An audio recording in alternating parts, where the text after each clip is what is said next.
Good afternoon, everybody. Welcome, and welcome in particular to the front row. I would have thought you'd all be sick of seeing me by now, but it's very, very pleasing to see you all here.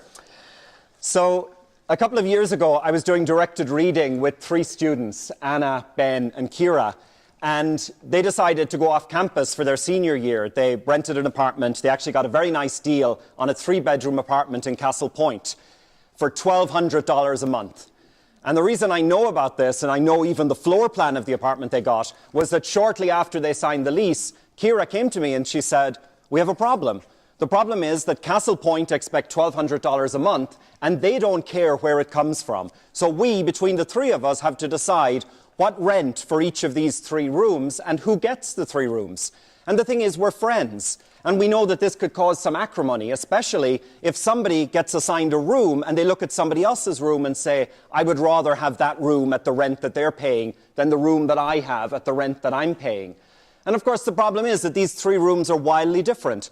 There's the master bedroom with a closet, a walk-in closet, and an ensuite. This is fabulous. Then there's the bedroom with the closet. And then there's this den, which is adjoining the living room. It doesn't have a closet. It maybe doesn't even have a bed. So there are 3 wildly different rooms. And so they realized they had an issue. And so Kira came and talked to me about it.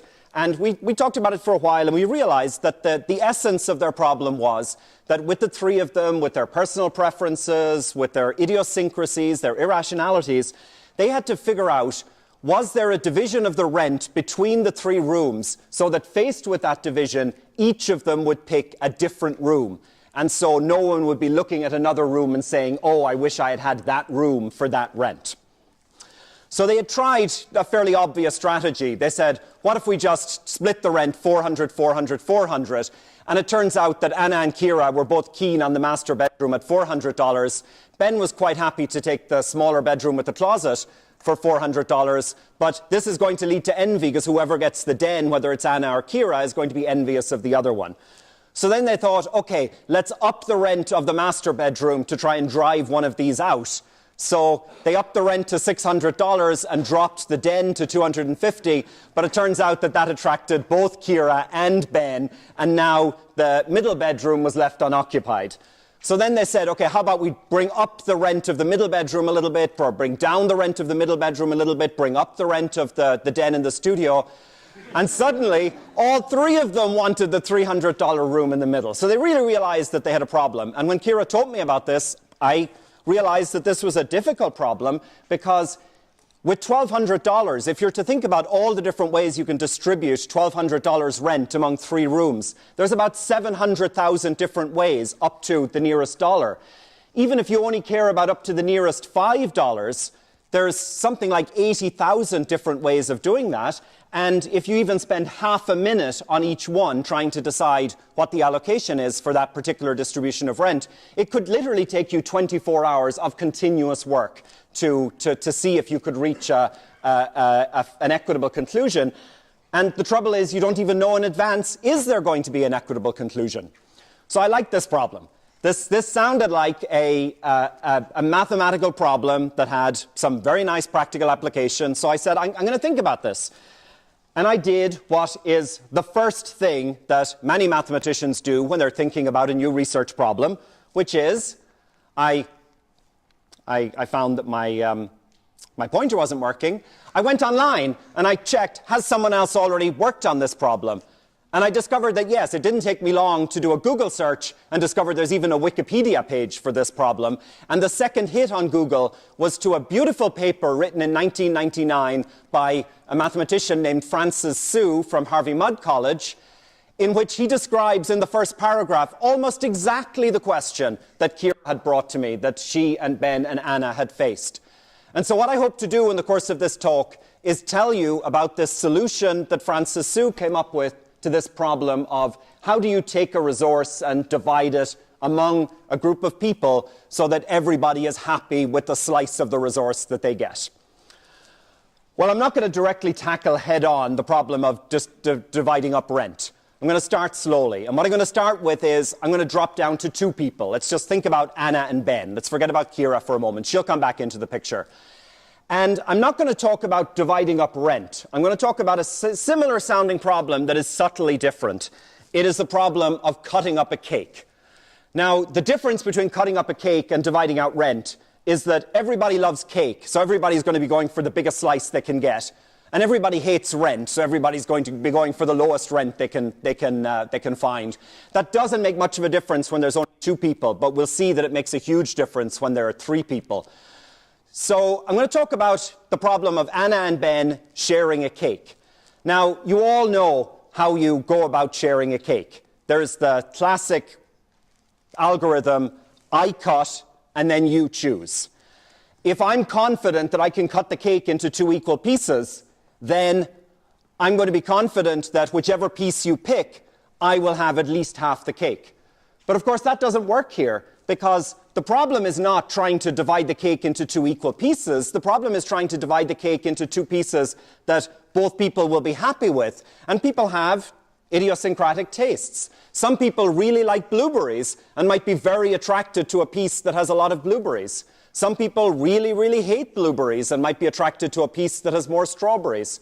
So it's absolutely not a given that you can just cut the cake in half perfectly and expect that you can divide it among the 2 people without there being some envy.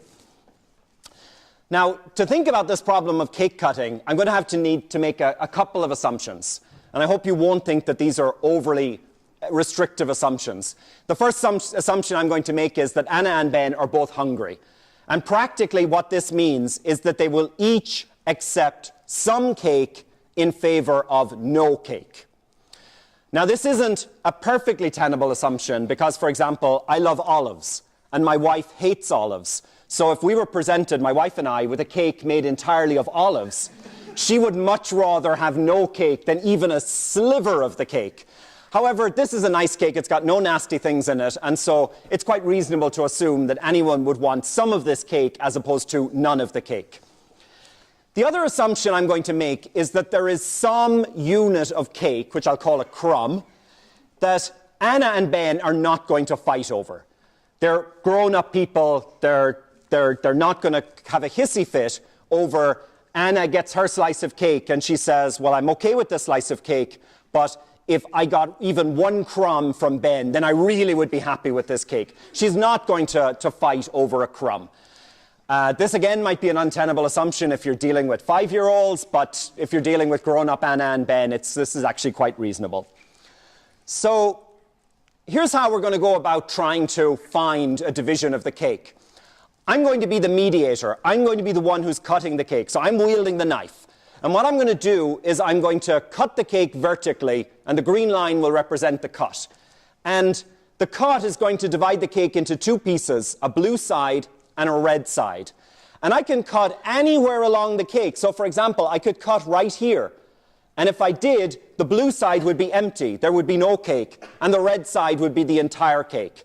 Or I could cut here, and then the red side would be empty, and the blue side would be the entire cake. Or much more sensibly, I could cut somewhere in the middle. And I can represent how I cut by just telling you what proportion of the cake I've carved out to the left. And that will be some number x between 0 and 1. 0 meaning none of the cake is in the blue side, 1 meaning all the cake is in the blue side. So I'm going to represent proposed cuts of the cake by points on a number line between 0 and 1. So here's what I'm going to do. I am going to propose a whole bunch of cuts, and they're represented by just a bunch of points on the number line.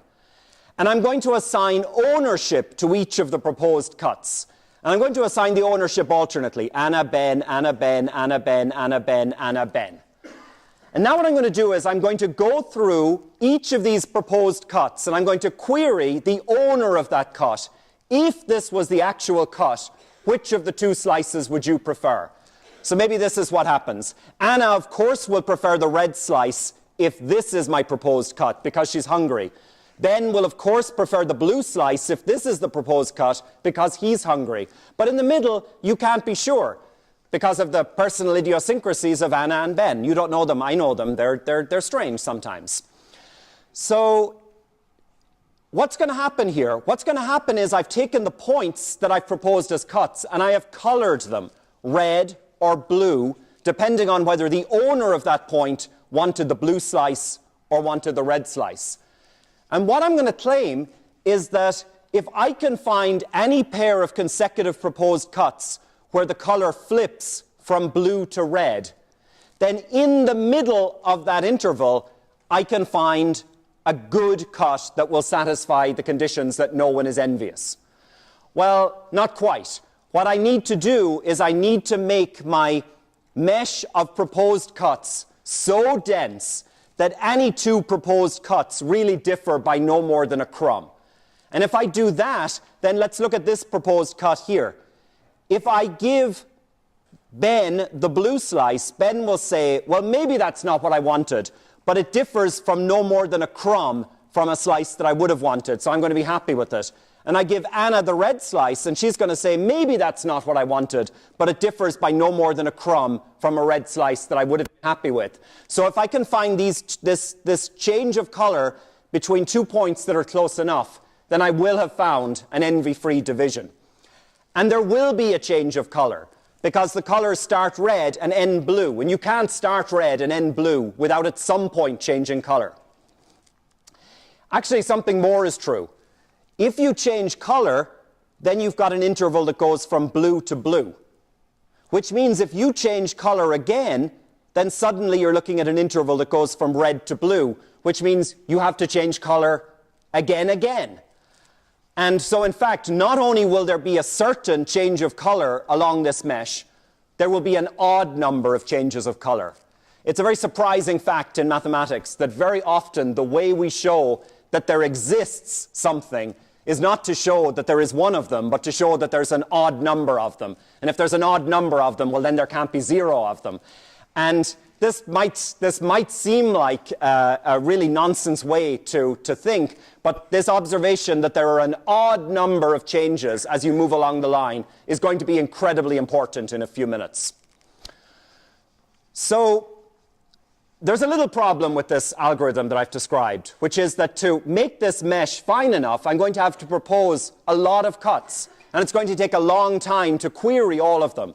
So it would be nice if I had some sort of efficient implementation of this method. And there is indeed an efficient implementation.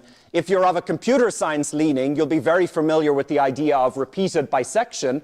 Well, I'm not going to do a repeated bisection. I'm going to do a repeated trisection. I'm going to start by proposing these two extreme cuts, assign Anna the ownership of one, Ben the ownership of the other. I know what they're going to say. I don't need to query them. Then I'm going to propose two cuts that are 1/3 and 2/3 of the way along and assign ownership to Ben and Anna so that I continue to have alternating ownership. Then I'll query, and I know that I must flip from red to blue somewhere, so I just identify which is the segment that I flip from red to blue. It happens to be the middle segment. Now I throw out the two segments on either side, and I just focus entirely on this middle segment. I divide it into 3, I assign the ownership, I query, and I look again for the place where I flip. And notice that the intervals that I'm looking at the lengths of them are going down by a factor of 3 with each iteration. So very quickly, I'm going to get down to the level of a crumb. In fact, at the very next iteration, I think, I get down to the level of a crumb, at least given the thickness of the lines that I'm drawing on this particular diagram. So there's a nice efficient implementation of this algorithm for envy-free division of a cake between two people. Of course, the stakes get higher because now Kira comes along and she says, I want a share of the cake. Well, I'm going to do exactly the same thing. It's just I have to think in one higher dimension. So now I'm going to wield ninja style 2 knives, and I am going to propose cuts in which I make 3 slices by slicing 2 vertical slices. And there'll be a blue piece and a red piece, and in the middle there'll be the average of blue and red, the purple piece. And I can represent the cut represented by these two cuts. I can represent the slices by a number x, which says what proportion is the blue piece, a number y, which says what proportion is the purple piece, and a number z, which is 1 minus x minus y, which is what proportion is the red piece. And now, to represent all possible proposed cuts, I can't use a number line anymore. I have to move up a dimension, and I have to use a triangle. And specifically, I have to use the triangle of points in 3 dimensions that have their x plus y plus z coordinates equal to 1. This is going to be an oblique triangle that's leaning up against the origin in three-dimensional space. So what's going on here? This point here is the point z equals 1, x equals 0, y equals 0, which means it is the point representing the entire cake is red and the purple piece and the blue piece are empty. This guy here is representing that the entire slice is purple. This is representing that the entire slice is blue. All along this line, I'm interpolating between z equals 1 and x equals 1 without ever mentioning the y coordinate.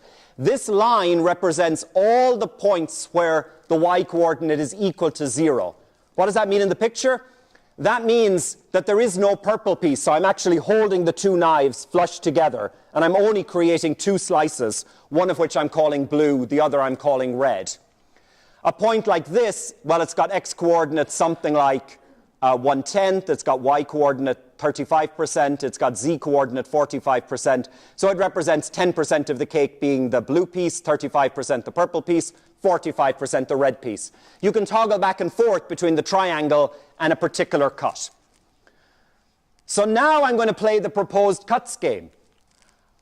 I am going to take this triangle, which now I'm just going to represent as a flat triangle. We don't really need to think about the axes for this. I'm going to take the triangle and I'm going to propose a whole bunch of possible cuts, including the three trivial cuts. Some of the cuts I propose might be along the edges, some of them might be in the middle. I just propose a whole bunch of cuts. And what I'm really going to be looking for is I'm going to be looking for three cuts that are really close together that have the property that with this proposed cut, one of the people likes the red piece. With this proposed cut, one of the people likes the blue piece. And with this proposed cut, one of the people likes the purple piece. And then I can just find if these 3 points are close enough together that they only differ by no more than a crumb, I just pick any point in the middle of the triangle and that will give me an envy-free division of the cake. So what I'm going to start to do is I'm going to triangulate the proposed cuts. Triangulate simply means I take the bunch of points and I draw in lines until I have a whole bunch of triangles. There's lots and lots of different ways I could triangulate. Any one of them is as good as any other. For example, I could have joined these two instead of joining these two, and it would still be a triangulation. I just don't want to see any squares or pentagons or anything like that. And now I'm going to assign ownership to each of the proposed cuts. And now I'm going to query the owner of each proposed cut and say, what would you like? Which slice would you like from this proposed cut? And I'm going to look and I'm going to see, oh, in the middle of the triangle, there is a small triangle in which I see the 3 different colors on the 3 different corners. So I should be really good here. This should be a good cut because it's very close to a cut where Ben likes the red piece. It's very close to a cut where Anna likes the blue piece. And it's very close to a cut, oh, wait a second, something's wrong. It's very close to a cut where Anna also likes the purple piece. So unfortunately, this actually won't work as a good cut because there's no mention of Kira's preferences here. We have no idea whether Kira will be happy with whatever is left once Ben has taken the red and Anna has taken either the blue or the purple. The problem is that I've badly assigned ownership. I have assigned ownership in a way that allows triangles like this, where not all of the 3 are represented on the corner of the triangle. And in fact, there is no way for this particular triangulation that I could have assigned ownership in such a way that each of the 3 corners is owned by a different person. If Anna owns this, then Ben and Kira must own these 2 between them, which means Anna must own this. So whether Ben or Kira owns this piece, I'm going to have a triangle where only two people are owning the 3 points. One person is left out.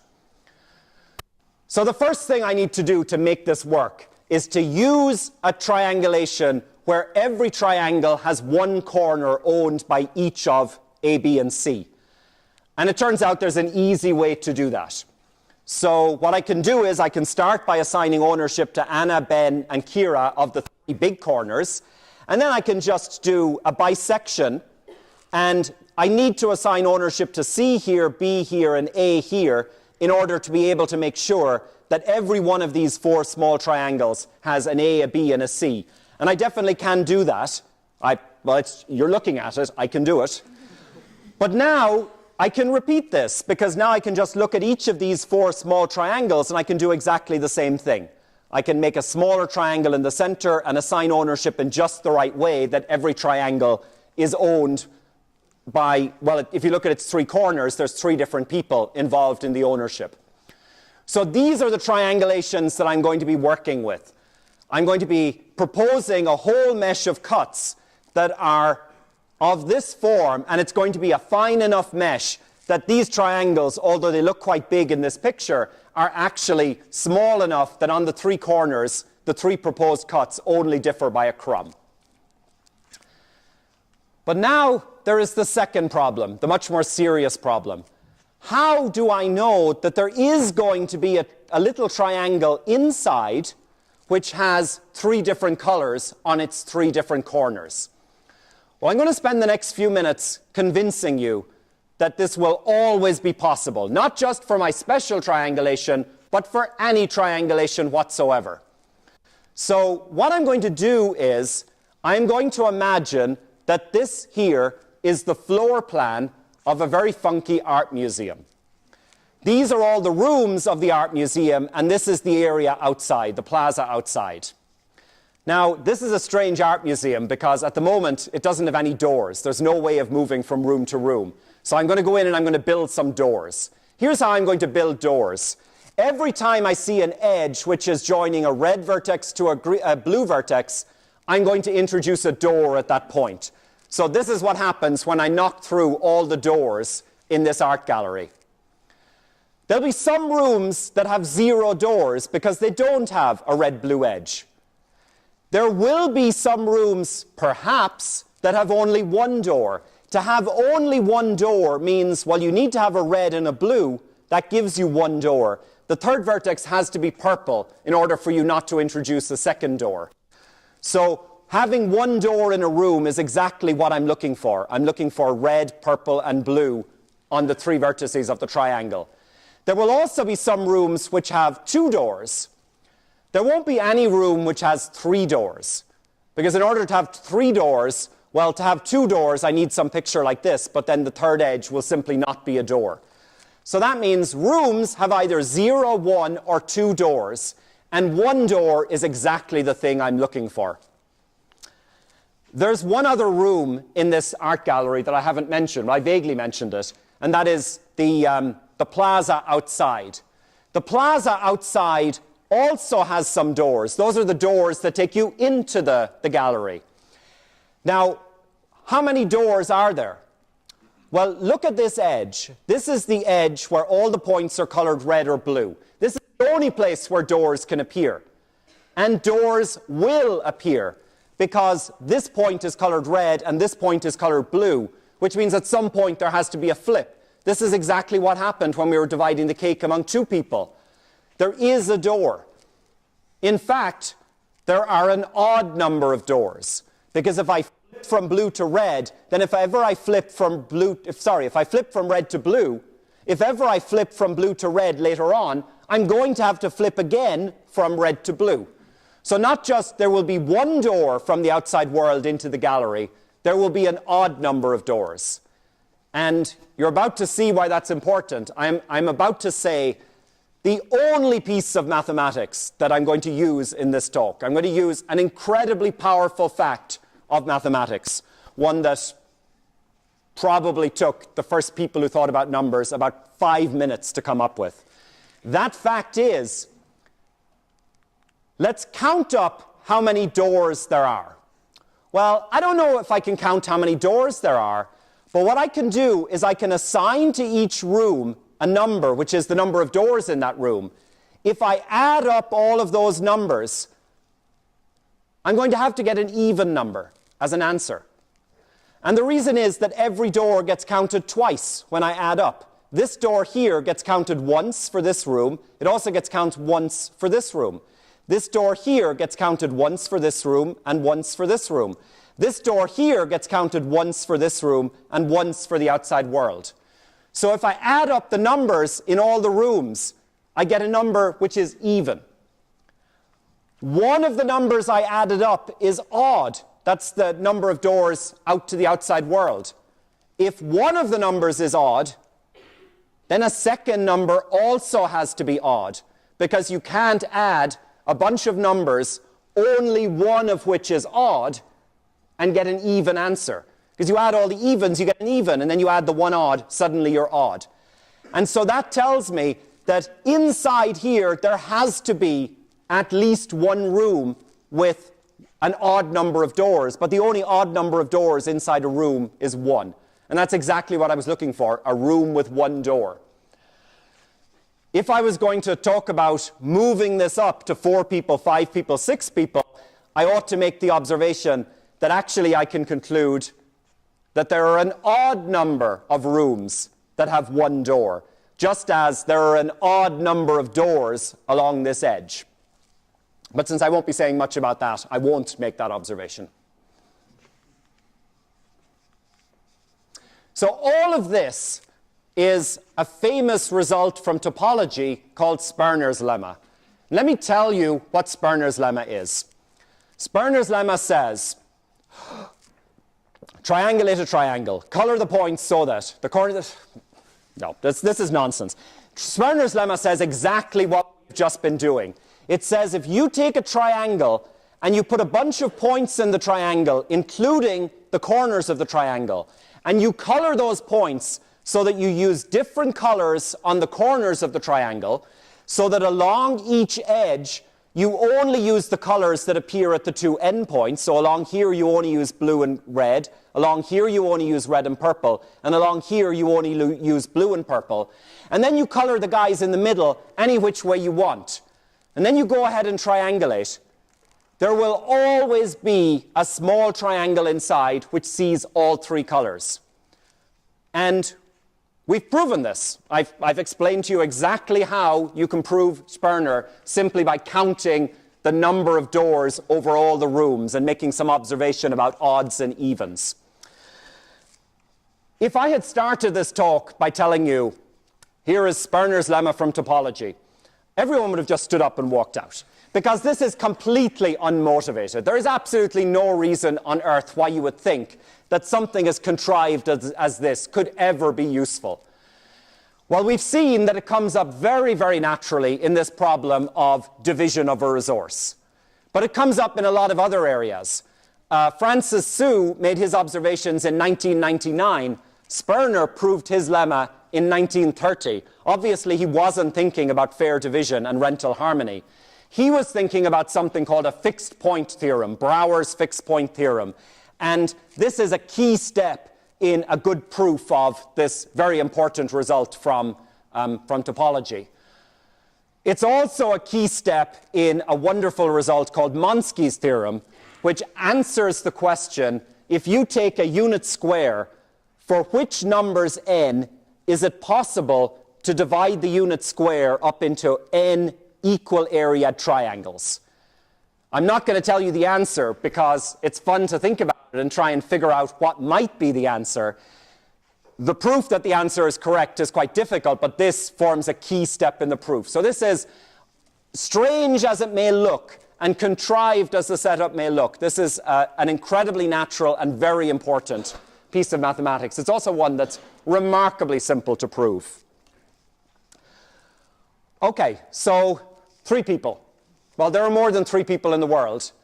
No, there are only 3 people in the world. I'm sorry, this is one of those instances where I forgot what's coming next.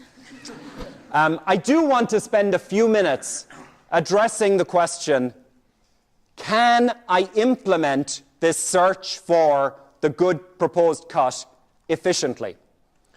Well, there's an obvious strategy. I can try my repeated bisection argument. So I start with the big triangle. I don't ever need to query the 3 big vertices because I know what people will say about those. But then I can take the first layer of my special triangulation and I can query there. This forms a perfectly good triangulation of a triangle. So I know from Sperner's lemma that somewhere in here there is going to be a small triangle that has all 3 colors on the vertices. In fact, here it is.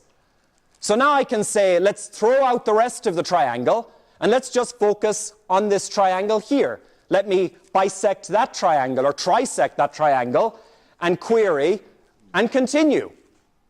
Why can't you put the blue on a BC line? Yeah, I actually can't continue, can I? Because here there is no small triangle which has all three colors represented. And the problem is I'm violating one of the conditions of Sperner's lemma. There is absolutely nothing to say that along this line where all three of the pieces, red, blue, and purple, are all substantial, there is no reason to say that people will only choose purple or blue. So unfortunately, if I do this repeated bisection argument with three people, it falls flat on its face almost instantly. I could, of course, extend this to a triangulation by joining these three guys, and then I would find that there happens to be a good triangle. But I had no reason a priori to search in this area in the middle of this repeated bisection or trisection argument. So unfortunately, this is not an efficient implementation. However, there is something that comes close to an efficient implementation, and that is the follow your nose algorithm and just walk through the art gallery until you come to a room which has only one door. So remember that I'm imagining this as the floor plan of a funky art gallery with triangular rooms. I know that the door into the art gallery is going to appear somewhere along this edge. I also know that I have an efficient way of finding the door along this edge, the repeated bisection. So let me go find the door and go into the gallery. And now I'm in a triangular room and I don't know the status of this vertex here. So I query Anna and ask her, and Anna says that's a red vertex, which means this room had a second door, so I just follow it into a new room. This is like choose your own adventure. I come to a triangle where I have one unknown vertex, so I query Ben, and Ben tells me this is a red vertex, so that gives me another door out here. I have to query Anna, and Anna unfortunately sends me right back out of the art gallery. However, this is not a disaster because I've burnt two of the doors into and out of the gallery, and I know there's an odd number of doors, so there's still going to be another door, so I go hunt for that, and I just keep repeating this process, and eventually it has to terminate. Eventually I have to hit a room that has only one door, because there are only finitely many rooms, so I just have to hit it after a finite amount of time. So this is a somewhat efficient implementation of the algorithm. I say it's somewhat efficient because it is possible to come up with a very devilish assignment of colors to this triangulation that force you to visit almost every room in the museum before you come to the one room that has one door. However, that's a very artificial coloring, and if you allow that the people you're working with are at least semi-rational, then in most instances of this problem, you're not going to come across a really strange coloring like that. So this is, in fact, a quite efficient implementation, and certainly is going to work much better than what I initially thought about, which was go through every possible proposed cut, query, and then search for the good triangle. Notice that I'm really only querying a small number of points here. So that was 3 people. Rewind a few minutes. What about 4 people? Well, now I come into the picture. I actually want a slice of the cake too. I'm a little bit hungry. Well, it's not very difficult to bump this argument up from 3 people to 4 people. Now, instead of encoding all possible proposed cuts with a triangle, you have to encode them with the 3-dimensional analog of a triangle, the tetrahedron. And now there's a 4th color introduced, and a 4th vertex representing this new slice orange is the entire cake. The entire cake is red, the entire cake is blue, the entire cake is purple. Now I can go ahead and I can cover this tetrahedron with proposed cuts. And what I'm going to observe is that all along this edge, whoever owns the proposed cut is either going to choose blue or purple because they're hungry, and blue and purple are the only colors that actually have some cake along this edge. Along this edge, it will only be orange and purple. Along this edge, it will only be red and purple. On this face, it will only be orange, purple, or blue because there is no red slice along this face. And so what you need to make this argument work for 4 people or more people, you need 2 things. You need to figure out a way of coming up with a mesh of proposed cuts so that you can assign ownership to them in such a way that every small tetrahedron in the mesh has one corner owned by each of the 4 people. It isn't as simple as what I did for the triangle, but there are well-known schemes for doing this. One of them is called the barycentric subdivision of the tetrahedron, and that works in all dimensions. The other thing that you have to do is you have to argue that if you color the proposed cuts, there will be a small tetrahedron sitting in the middle that sees all 4 colors on its 4 corners. And in fact, we've already done that, because we argued this when the tetrahedron was one-dimensional, when it was just a line. We then argued it when it was a triangle, using the line as a feed-in to the argument. We can just as easily argue for the tetrahedron by starting out with the fact that we know that on this triangle we can apply Sperner's lemma. And so now a door becomes a window, and the window is going to be any triangle which has an orange, a purple, or a blue. And now we can make our way through this 3-dimensional art gallery. It's even funkier than the original one. And the very same argument that I gave, it's just one has to be a little bit careful and keep your head straight. You have to be sober to make the argument. But basically the argument that I have given you for the triangle works just as well for the tetrahedron. And when Sperner presented his lemma, he didn't do it in 3 dimensions, he did it in n dimensions. Okay, back to the original problem. The original problem was not about cutting up cake, it was about dividing up rent. There's actually a big difference between 3 people sharing a cake and 3 people dividing rent. The big difference is that if there are 2 slices of the cake that are empty, then you know for certain that anyone who's asked is going to choose the non-empty slice. But if there are 2 rooms that are free of rent, you don't know what people are going to do. So we have to be a little bit more careful, and here's what's going to happen. So I'm going to make the assumption that free rent is always preferable to some rent. This is the equivalent of the everyone is hungry assumption.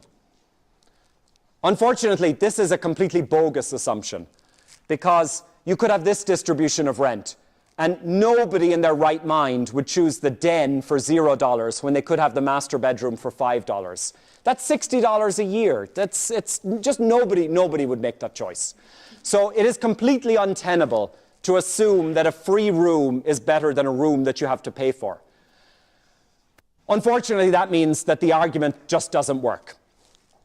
So we need to make some assumption about how Anna, Ben, and Kira are going to behave. The assumption I'm going to make is a slightly weaker one, that a free room is better than one that is at least half the total rent. So if somebody is presented with this distribution, they will maybe choose the den, they'll maybe choose the master bedroom, and I'm assuming that they won't choose the middle bedroom for $1,195. That seems quite reasonable. Faced with this distribution, I'm allowing that someone might choose the den for free, or they might choose the small bedroom for $545. They won't choose the master bedroom for $655. Faced with this distribution, my assumption means that someone will choose the den, because 600 and 600 are both at least half the total rent. This is the assumption that's going to allow the argument to get started. It is going to be the equivalent of the everyone is hungry assumption. The other assumption I'm going to make is that, again, there is a crumb. The crumb is now going to be a small unit of money that nobody is going to fight over. And in this case, that unit of money might be $1, it might be $5, but there is some small unit that if I get assigned a room at a certain amount of money, and my neighbor got assigned a room at a certain amount of money, and I'm saying, well, I'm not entirely happy with my assignment, but if the rent differed by only $1, it would be the assignment I would have picked, then I'm not going to quibble over that. Okay, so how are things going to go? Well, now we have a blue room, a purple room, and a red room, and once again, we can represent any distribution of rent as a point in a triangle. The point up top here, z equals 1, is the point where all the rent is dumped on the red room. This is the point where all the rent is dumped on the blue room. Here, all the rent is dumped on the purple room.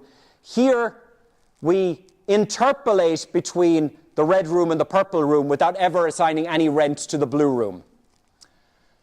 So what happens when I query the corners of this triangle? Well, something a little unfortunate happens. I don't know what someone is going to choose at this corner.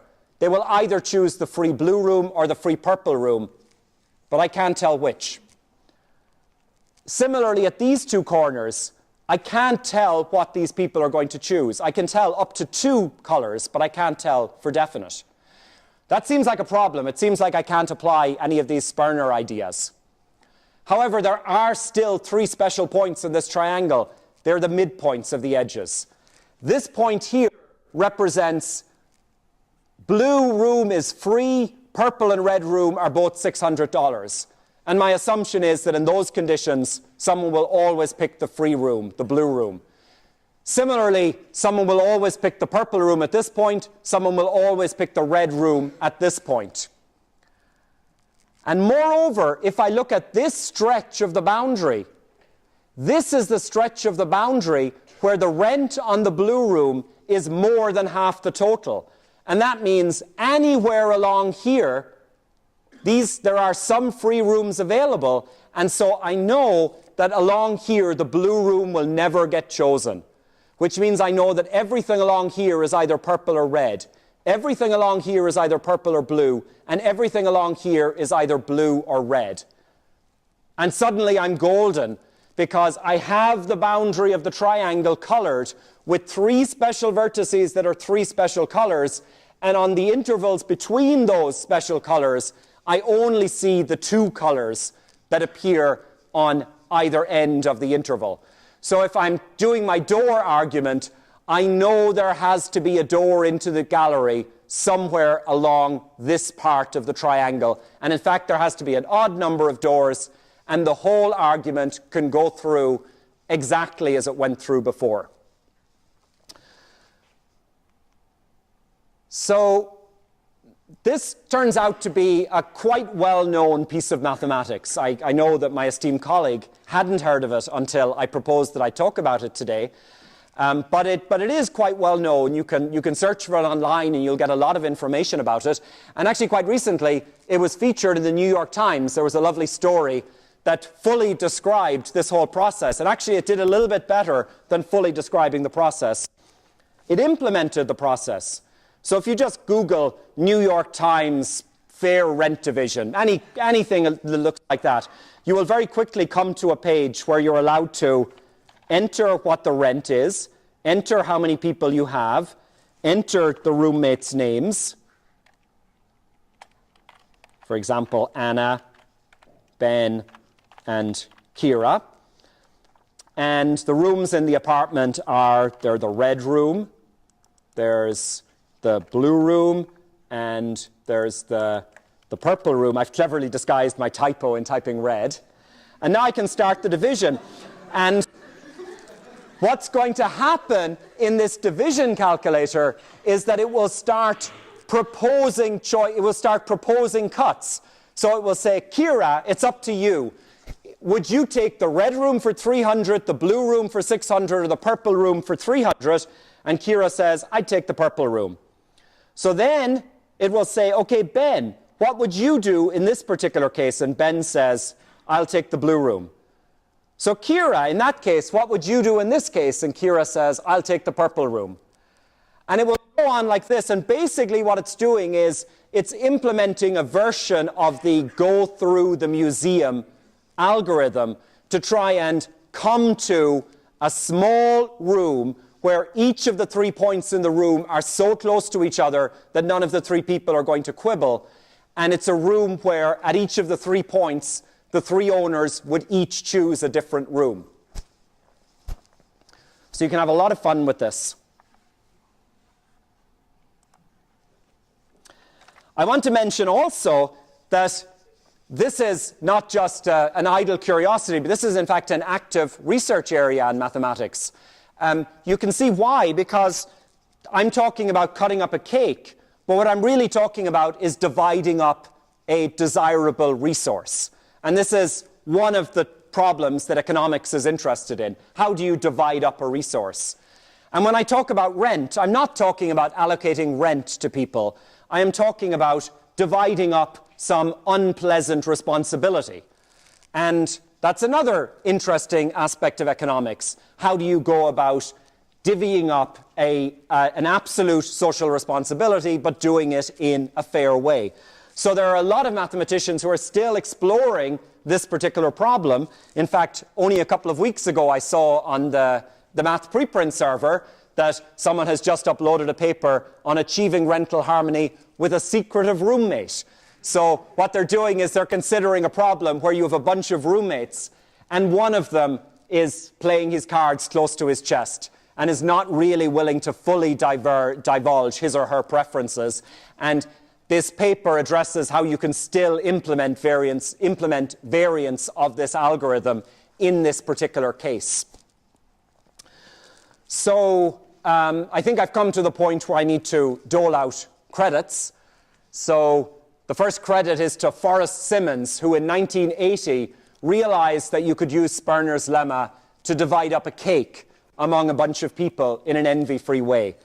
And then Francis Su in 1999 figured out how to modify that argument to turn it into the more elaborate problem of dividing out rooms and rent among a bunch of people.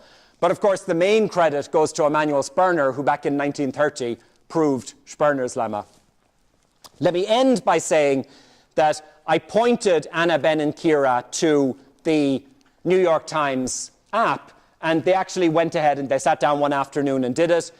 These were the allocations of rent that they came up with, and I'm very happy to report that they spent a really, really nice senior year together in Castle Point, and there was no envy. They're still friends.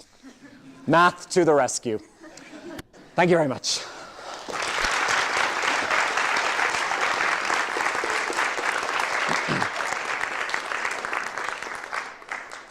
We have questions for David. Where's the pizza? Who has the signing sheet?